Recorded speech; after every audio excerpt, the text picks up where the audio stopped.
What if I told you there's a factory right now where robots aren't just being built, they're helping build each other? Not in a sci-fi movie, not in a simulation.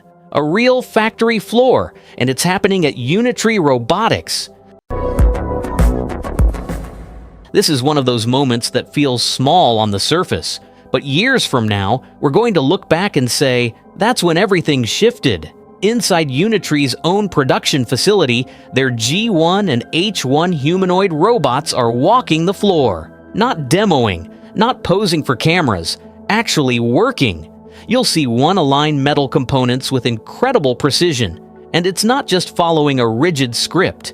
It sees the part, it adjusts its grip, it compensates if something's slightly off, it refines its movement over time. That's powered by their Embodied AI model, Uniform-X1-0, which basically gives these machines something we don't usually associate with robots: awareness of the physical world.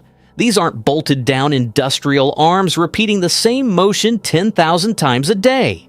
They move through human workspaces. They sort components. They assist with assembly. They navigate around people. If something shifts, they don't freeze. They adapt. And here's where it gets wild. Unitree isn't testing this in a lab. They deployed it in their own factory, the same place where their humanoid and quadruped robots are produced. So yes, robots are contributing to the production of more robots. That's a feedback loop. A controlled one, humans are still supervising, refining, optimizing, but a loop nonetheless.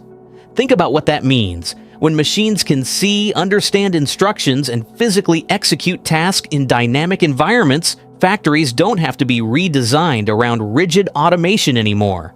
They can evolve, reconfigure faster, scale faster, improve faster. And instead of replacing people, these systems are taking over repetitive strain and precision-heavy tasks, while human teams focus on engineering, quality control, and pushing the next breakthrough. This isn't about a flashy demo. This is about physical intelligence stepping out of theory and onto concrete factory floors. If this continues, and it will, the factory of 2030 won't look like today's factory. It'll look like this: robots building robots, learning in the process, improving the very systems that create them. That's not science fiction. That's happening right now, and we're watching the beginning of something much bigger than it seems. Blue skies ahead.